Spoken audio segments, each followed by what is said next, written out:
Dollar. Dirt and money, no soul. Had to go and get it, ain't no time to kick it. Got a stack and flip for my foes. Dollar. Please tell me you can hear me. Don't turn your back and don't neglect me. Just let me know if you need me.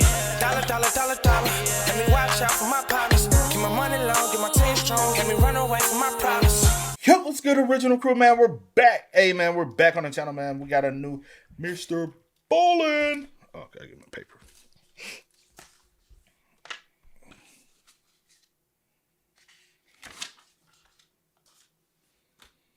I'm ready. Man, welcome back to the channel, man. We got Mr. Ballin', the first rule of Fight Club. See, would you ever do a fight? Huh? You ever do like a little street fight, like boxing? No. Yeah, I figured. Ooh, shake it. Oh, hey, with that being said, before we get into it, make sure you check out the links in the description box. Down below. You already know where to go. If you want to first support, all you gotta do is check out down below. Also, if you enjoyed today's video, like it with a thumbs up. Y'all know she always be talking about how she know how to fight and stuff. I just thought maybe she wanted just to showcase because I said no, don't I said mean maybe you wanted to showcase it. I don't know. You know what I'm saying? What am I showcasing it to? Your who? skills to the people. I'm saying a little street fight get recorded. Who I'm gonna fight? Whoever signed up. Where's his list to sign up at? Where's this? You can train. You can go in the ring with Krishan. She said she want to get in the ring. Krishan Rock. I know who Krishan is. Alrighty then. Hey, with that being said, before we get into it, make sure y'all check out the links in the description box. Down below. You already know where to go. If you want to first support, all you gotta do is check out down below. Also, if you enjoyed today's video, like it with a thumbs up. Hey, let's get it. Let's check it. Oh, also, shout out to the comment of the day. Shout out to you. We highly appreciate it. But let's go. Let's check it out. Let's see what's about. You ready? Yeah. Both of today's stories are about just how hard it is to really know somebody. Basically, everybody beneath their exterior is oftentimes not what you think they are. But before we get into today's stories, if you're a fan of the strange, dark, and mysterious delivered in story format, and you've come to the right place because that's all we do, and we upload 2, 3, even 4 times every week. So if that's of interest to you, please sneak into the like button's house and steal the glass tray inside of their microwave. Also, please subscribe to our channel and turn on all notifications so you don't miss any of our weekly uploads.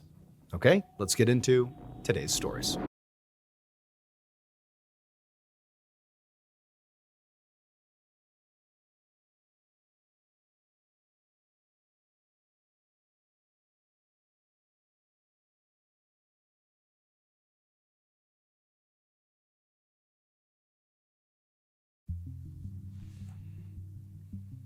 One afternoon in March of 2004, a 53-year-old handyman named Carl Fenwick sat on the floor of a vacant studio apartment in the rundown apartment building where he lived and worked in northern England. The apartment building was called The Cliff, and it was across the street from the ocean in the coastal town of Seaton Carew. Carl was in the middle of painting the apartment and getting it ready for a new tenant, but he had stopped to eat some lunch and to read a few chapters of one of his favorite spy novels. Carl loved spy novels, and he had a few that he just read over and over again. But as he turned the page, something out the window caught his eye. It was his landlady, Anne Darwin, who lived in a big Victorian house right next door.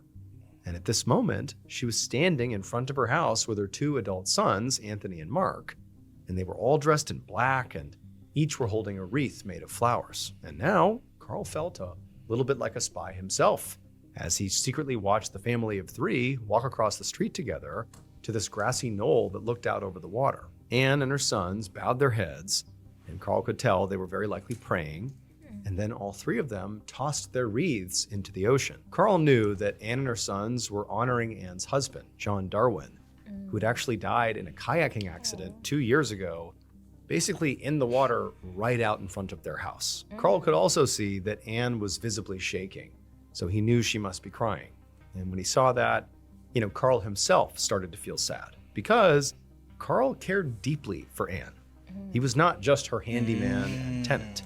They had been secretly romantically involved ever since he had moved into the Cliff almost 2 years ago. But Carl had actually known Anne for most of his life, and had been in love with her for decades. So Carl and Anne were both from a town that was near Seton Carew. And Carl had first seen Anne on the school bus in high school, but he hadn't worked up the courage to say hello. Then soon after that, he left to go to college, but he had never stopped thinking about her. After college, Carl had started a family of his own and became a school teacher. But he lost everything after making some really bad real estate investments a few years ago. And his financial troubles had led to legal trouble. And finally, he'd left his family and gone on the run from the police, living in the woods outside of Seton Carew. That's when he and Anne had found their way back to each other. One night, in a parking lot near his campsite, Carl saw Anne pull in her car, looking very upset. And this time, he did approach her. It turned out that Anne's husband had only just had his kayaking accident a few weeks earlier, and she was obviously in a very bad place emotionally because of it. She was also desperate for help around the properties that she and her husband had owned together. So that same night, she actually let Carl move into the cliff. And once Carl moved in, he and Anne began a somewhat unconventional romance. Carl would spend his days working to fix up the apartments inside the cliff, and then he would spend his nights with Anne in her house. It was weird for both of them to keep their relationship secret, but they both had their reasons. For Carl, he was just afraid of being arrested if anybody knew where he was. He was on the run. And for Anne, she felt like her family and friends expected her to be a grieving widow basically forever.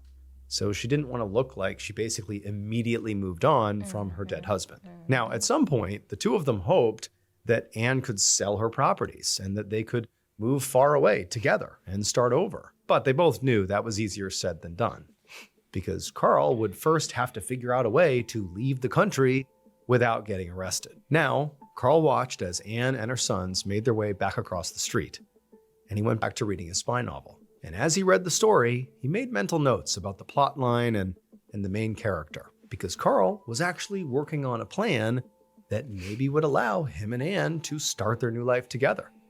He was actually using all of these spy novels basically as inspiration for this plan. He actually smiled to himself as he thought about how brilliant he was being.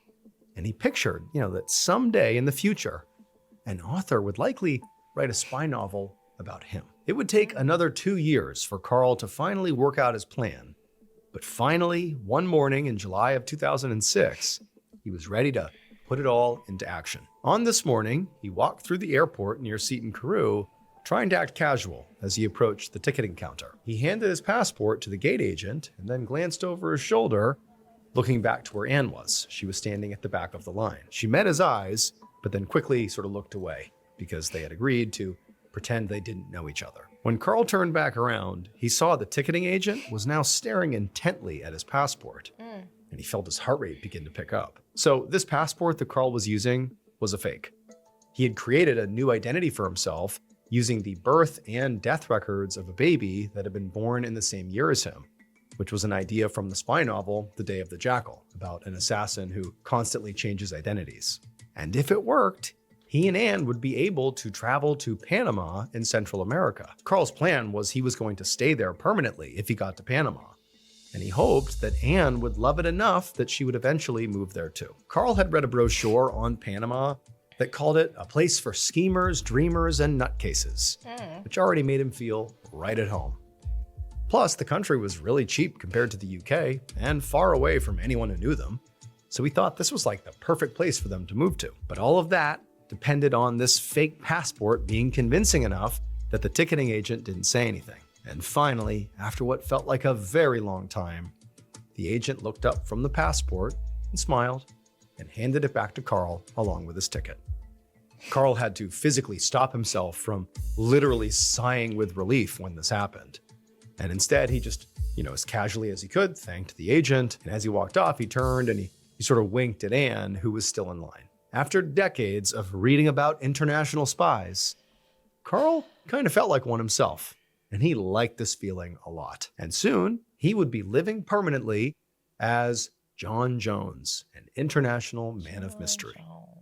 A few days later, Carl sat beside Anne in the back of a Jeep as a real estate agent drove them through the Panamanian countryside. They sped along the highway into the jungle, and as they did, Carl felt more alive than he had in years. They came around a bend in the road, and suddenly they were driving along a sandy beach, and the realtor pulled over and said to get out and take a look and see if this plot of land felt like it could be their new home. So Carl figured that once Anne sold the cliff apartment building that she owned and combined that money with the money Anne had inherited from her husband's life insurance policies, they'd have around 600,000 pounds in savings, which was around 800,000 American dollars. Now that was more than enough money to get set up, but they were going to need some kind of income in Panama as well. And Carl wanted to buy this land in particular in the jungle and use it to open up an eco-lodge resort. Eco-lodges were becoming really popular in Central America, and tourists paid a lot of money to stay in beachside cabins for a week and go canoeing and horseback riding and jungle trekking. Carl also wanted to build a villa on the property for just him and Anne, right there on the beach. So he led Anne down to the edge of the water and pointed to the tree line on the other side of the bay, and he told her to imagine a row of cabins and a dock for a bunch of canoes and a path that led to a horse stable. And then he pointed to the opposite side of the bay and told her to imagine a beautiful seaside villa where the two of them would live. Anne kicked off her sandals and walked into the water, and Carl could tell that she was picturing what their lives might look like here. To Carl, it was like years of careful planning were finally paying off. I mean, this had been like the best week of his relationship with Anne ever. They had finally been able to act like a normal couple for the first time. They had gone out in public to dinner every night together and walked down the street holding hands. Carl loved living as John Jones. He felt free. And weirdly enough, despite the fact that his identity was fake, he felt like his old self again, the way he used to feel before he got tangled up with all of his debt. By the time they got back to the realtor's office that afternoon, Anne said that she was completely taken with Panama and that, yes, she did want to move here with Carl, and that when she got back to England, she would get her affairs in order and get ready for this big move. Carl beamed, and their realtor grabbed a camera and took a picture of the three of them to commemorate the moment that they had decided to change their lives forever. I know this story. No, you don't. Where you know this story from? I don't remember where I know it from, but I do know the story. Never take a photo if you. I do know the story. If you're a wanted man, yes, you never take a photo. You too happy. He too in the moment. Yeah. See, that's what there was. And he old. Yeah. But the thing that makes a spy is they never are captured. No pictures. And I ain't gonna hold you, bro. I don't care if you did. If I am buying property or something, just sign over the paperwork. I gotta take a photo with you. Take a photo for it. I don't take no pictures of me. I don't even like taking pictures. I don't even want nobody to know I bought a crib, bro. It took another full year for Anne to sell her properties in Seton, Carew, and to tell her family that she was moving to Panama, of all places. They had all been shocked at first, but eventually they started to understand that she really needed to get away from England and all the unhappy memories of her old life. Shortly afterwards, Carl bought a condominium in Panama City so that he and Anne would have a place to live while they built their resort. And then finally, on October 22nd, 2007, Anne moved to Panama permanently. However, when Carl picked her up at the airport that night and drove her to their new home, he had to fake a smile because he had recently discovered some news that was going to throw their new life into jeopardy. And so he gave Anne a quick tour of the penthouse apartment, and then he asked her to take a seat at the kitchen table. And immediately, Anne sensed something was off and looked very worried. Carl took a deep breath, and then he told Anne that he was really excited to build their resort together. But there was one last unexpected obstacle standing in the way of their dreams. He said he had only learned about this obstacle a few weeks ago, and he had been waiting for the right moment for them to talk about it. He had just found out that the Panamanian government had instituted new procedures for anyone moving to Panama from another country. And now, English citizens needed to present a certificate of good conduct from the British police to prove they had no criminal record. Now, this was no problem for Anne, but it was a huge problem for Carl because he was living in Panama as John Jones.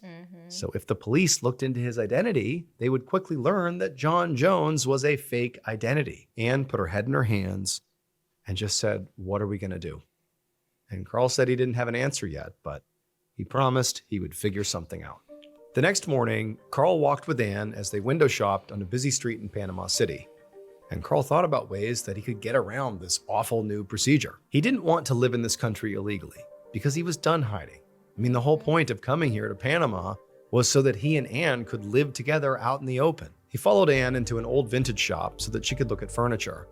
And as he wandered around the shop, he came across a bookshelf full of old books, including a few spy novels. Now, all the books were in Spanish, so he couldn't understand any of them, but he still picked one up and began flipping through it, hoping that maybe it would inspire him. And as he did this, he did feel inspired, but it was not by this book. He remembered the plotline of a different spy novel that he had read over a decade earlier.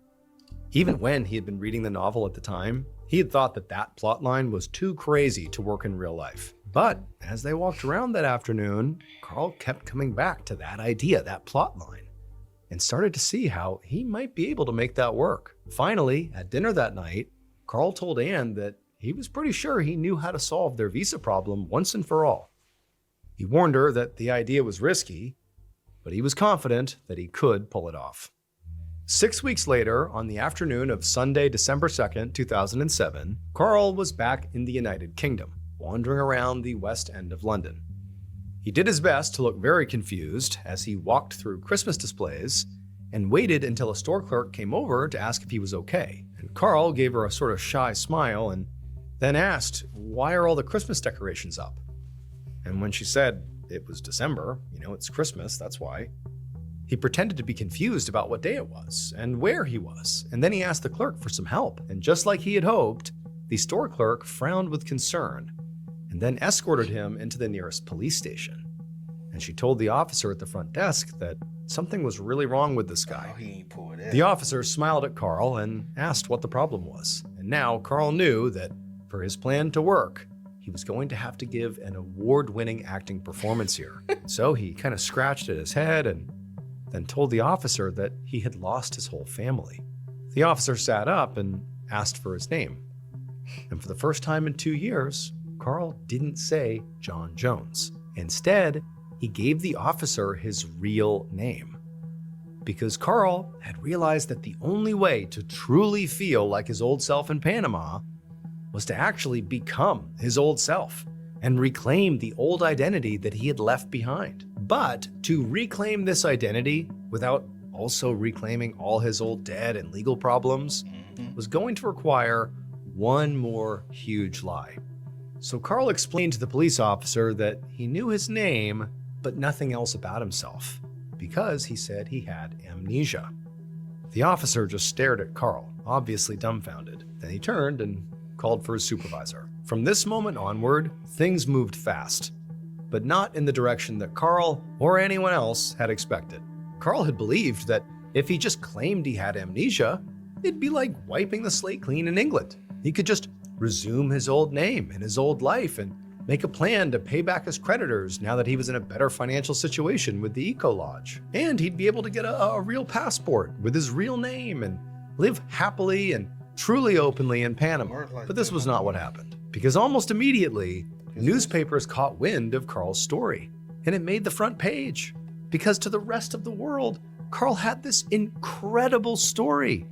He had supposedly spent years wandering around as a homeless person, never knowing his true identity. And so almost overnight, Carl became big-time international news.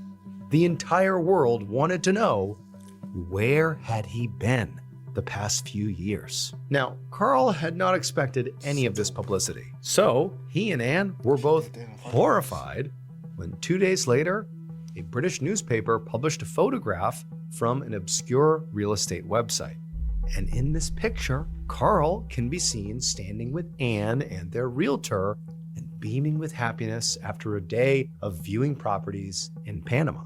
And this photograph was very, very bad for Carl because it proved that he had not been wandering around homeless with amnesia in the UK like he had said to police. But this photo was really bad, really the worst for Anne, because it proved something more shocking and more terrible than regular old financial fraud. This photo revealed a story so outlandish that it sounds like it must have come directly out of a fictional spy novel. Because it would turn out Anne was not the grieving widow she pretended to be, and her handyman boyfriend, Carl Fenwick, was not Carl Fenwick.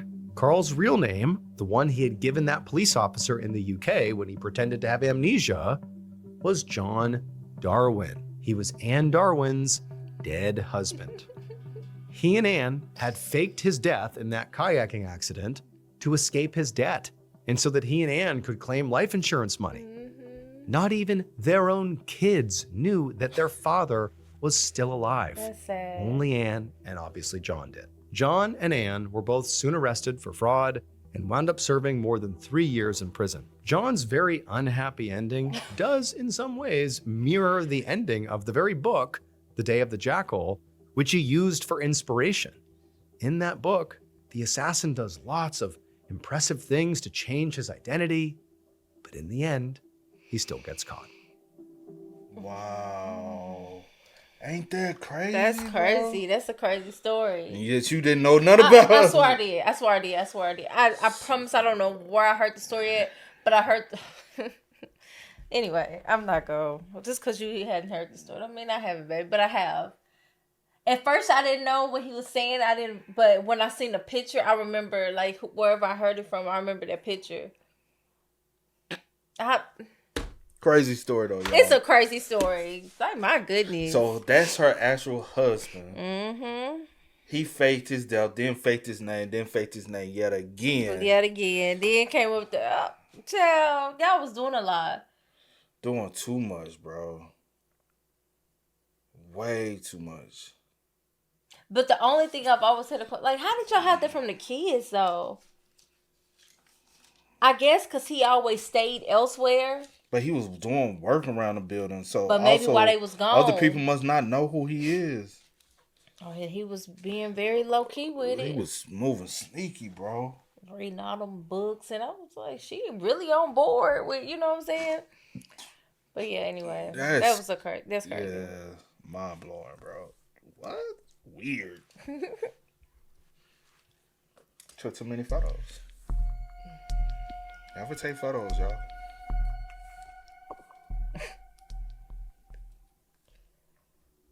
Today's second and final story is about a man who makes an unforgivable mistake and pays dearly for it. At around noon on October 9th, 2018, a 52-year-old Russian engineer named Oleg Belogasov sat in the common room of a tiny research station on a remote island in Antarctica.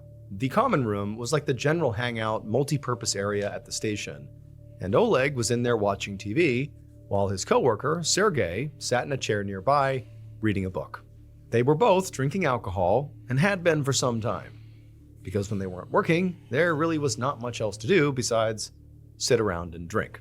So Oleg had been at the station for about 6 months. He was part of a 14-person crew that was doing a year-round research stint, observing the island's ocean and weather patterns and collecting data for their home country of Russia. Oleg was primarily in charge of maintaining the station's machinery and equipment, which took up most of his time. But there was still quite a bit of downtime, which Oleg spent inside, because being outside in Antarctica was generally pretty dangerous. There were hundreds of these lethal, deep ice crevasses that you could barely see, that if you fell into, you're dead, couldn't get out again, or the fall alone would kill you. Obviously freezing temperatures, there's lethal, violent blizzards. I mean, this is not a place built for people. So Oleg and his coworkers really only went outside when their work required it. Otherwise, they stayed put. But inside any of the various buildings at the station, their entertainment options were limited. I mean, there was just this 2-channel TV set, there was a small gym, there was a nearby church, and there was a library. And at this point, Oleg was pretty much sick of everything. I mean, he was even tired of the library. And he loved to read. But the library was really small, and he'd basically read pretty much all the books that were in there. His colleague, Sergei, who was sitting right next to him, he loved reading too. And books were something they both spent a lot of time talking about. So, since Oleg wasn't finding anything good to watch on TV and was feeling bored and kind of stir-crazy, he decided to see if Sergei wanted to get into one of their deep literary conversations. And so Oleg turned off the TV and tossed the remote into the chair and took a swig of his drink, and then he glanced over to the corner where Sergei was reading the novel Fight Club. Oleg had already read Fight Club. It was about this depressed man with insomnia who meets a charismatic stranger and starts this secret club where people literally fight each other.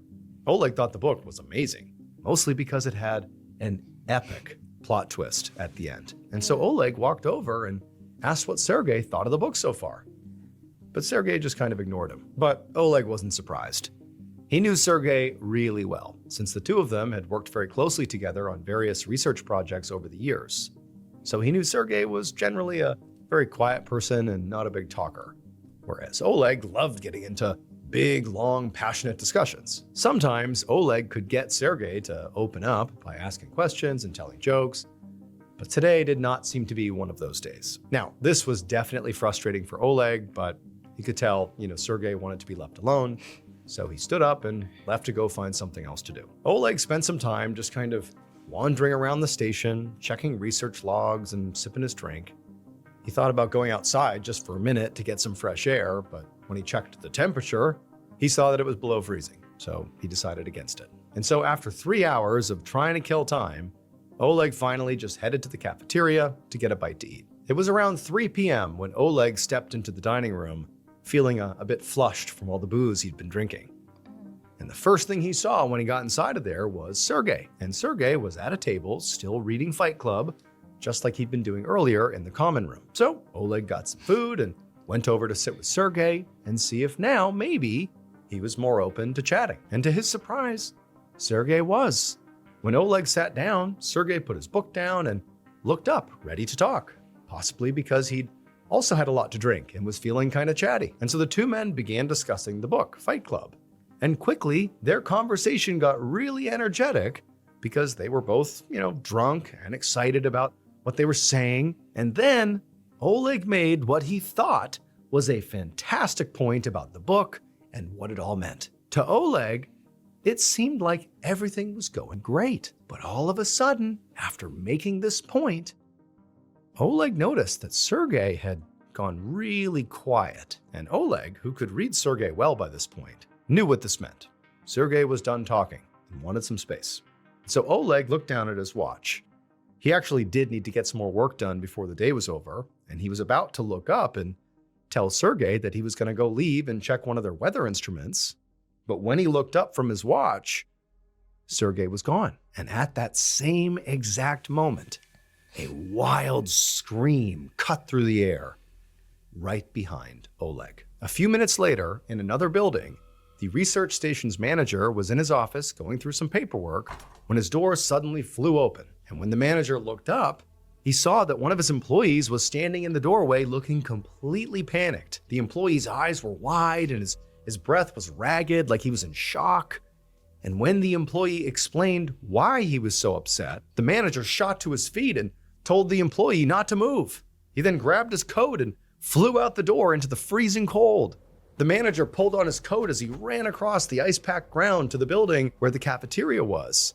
And the whole way, he just felt his panic growing and growing because what that employee had just said had never, ever happened at their research station before. He wasn't even sure if it had happened in the entire continent of Antarctica before. When the manager finally got to the cafeteria, he flung the door open and looked inside, and immediately he felt sick to his stomach. It would turn out Oleg and Sergey had been co-workers for a long, long time.